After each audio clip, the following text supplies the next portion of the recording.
ഇവിടെ പറ കഴിഞ്ഞ ഒരു ആനകൾക്ക് ഒരു റെസ്റ്റും പിന്നെ ഫുഡെല്ലാം കൊടുക്കുമ്പോൾ ശരിക്കും ആനകളൊന്ന് റീഫ്രഷ് ചെയ്യപ്പെടും. അതെ അതെ ആണല്ലേ. അപ്പം അതുങ്ങൾക്ക് ഒരു ഭക്ഷണമെല്ലാം അതെ സന്തോഷത്തോടെ കഴിക്കുന്നുണ്ട്. സന്തോഷത്തോടെ കഴിക്കുന്നുണ്ട്.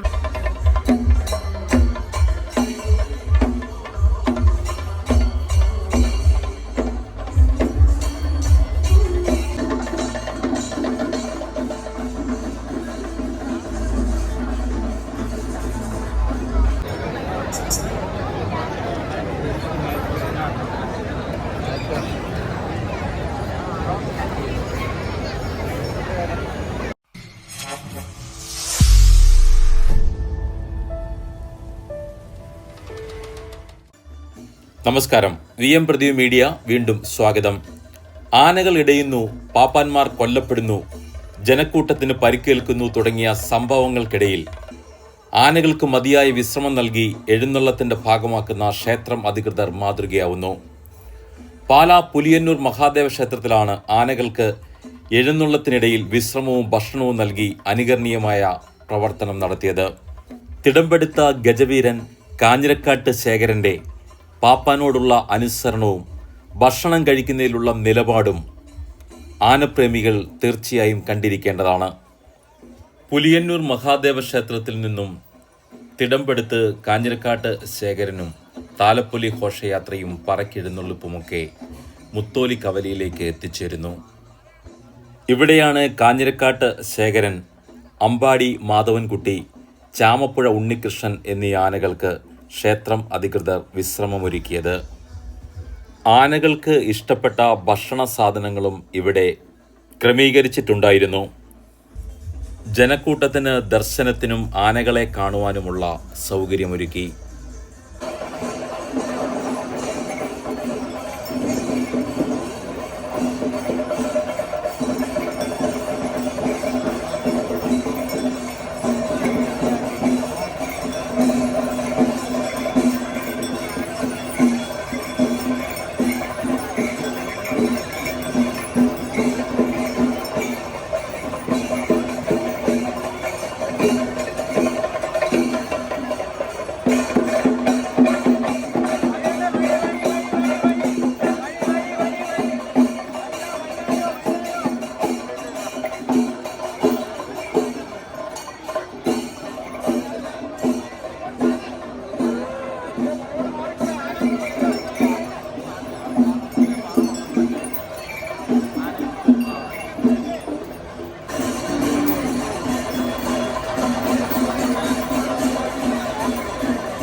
ആനകൾ അണിനിരന്നപ്പോൾ തന്നെ ചാമപ്പുഴ ഉണ്ണികൃഷ്ണൻ മുന്നിലിരുന്ന ഭക്ഷണം വാരി തിന്നു തുടങ്ങി.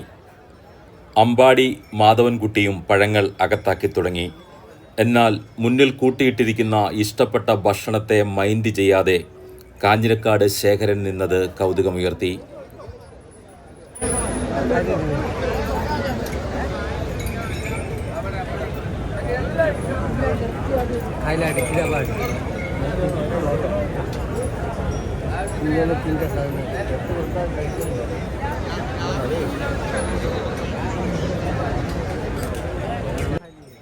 ശേഖരന്റെ അവസ്ഥ മനസ്സിലാക്കിയ പാപ്പാൻ ഒരു വെള്ളരിക്കയും ഏത്തപ്പഴവും മാത്രം എടുത്ത് ശേഖരന് നൽകി.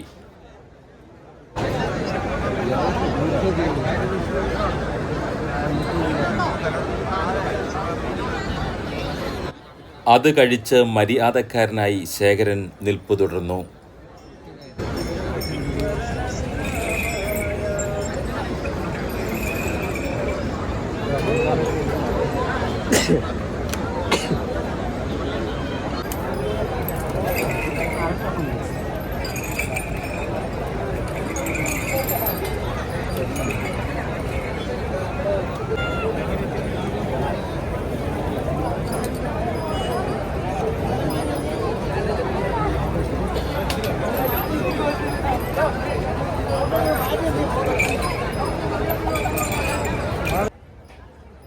വീണ്ടും ശേഖരൻ്റെ പാപ്പാനെത്തി കുറച്ചുകൂടി ഭക്ഷണം ശേഖരന് നൽകി.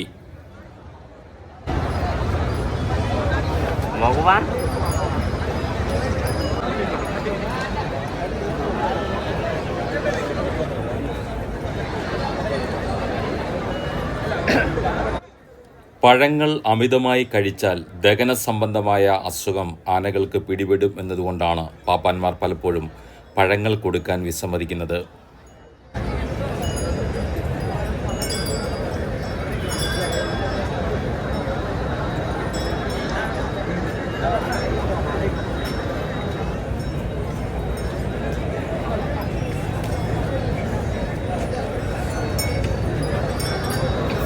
ശേഖരൻ കൊടുത്ത പഴങ്ങൾ തിന്നു തീർന്നപ്പോൾ കരിമ്പിട്ട് പാപ്പാൻ കൊടുത്തു. കരിമ്പ് തിന്നുന്ന രീതിയും ഒരു പ്രത്യേക ശൈലി തന്നെയായിരുന്നു.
ആനകൾക്ക് പരമാവധി വിശ്രമം കൊടുത്ത് നിലവിലുള്ള കാലാവസ്ഥയുമായി അവരെ യോജിപ്പിക്കുന്നതിന് വേണ്ടിയാണ് ഇത്തരത്തിൽ വിശ്രമവും ഭക്ഷണവും ഒരുക്കിയതെന്ന് ക്ഷേത്രം ഭാരവാഹികൾ പറഞ്ഞു.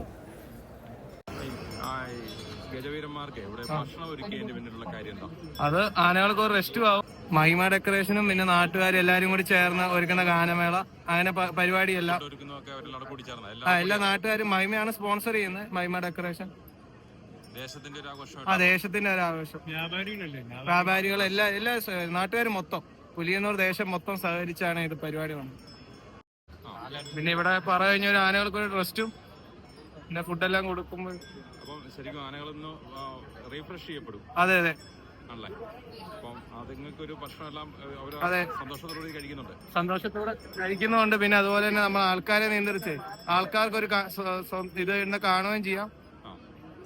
ഇവിടെ മാത്രമുള്ള ഭക്ഷണം വേറെ എവിടെയെങ്കിലും അടുത്തുള്ള സ്ഥലത്തും ഭക്ഷണം അടുത്തടുത്തുണ്ട്. ഇപ്പൊ പിന്നെ ഈ ഗ്യാസിന്റെ പ്രശ്നങ്ങളൊക്കെ ഓരോ ആനകൾക്കും വരുന്നോണ്ട് പഴം അങ്ങനെ എല്ലാം കൊടുക്കത്തില്ല. നമ്മള് പാപ്പാമാരോട് ചോദിച്ചിട്ട് വേണ്ട കാര്യങ്ങൾ മാത്രം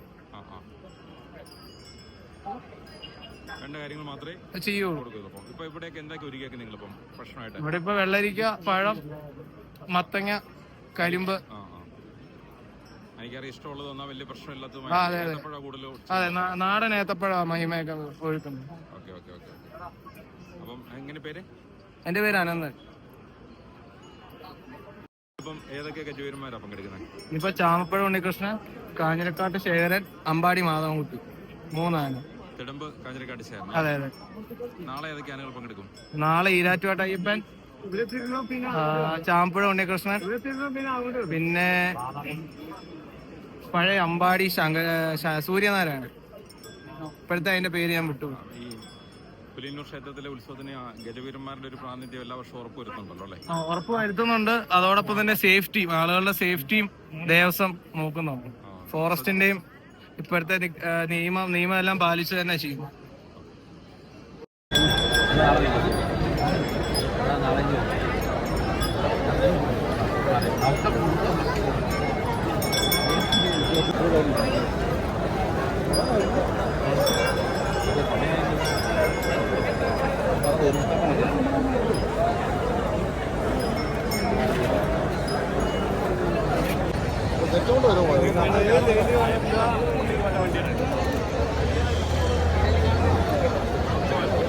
Claro.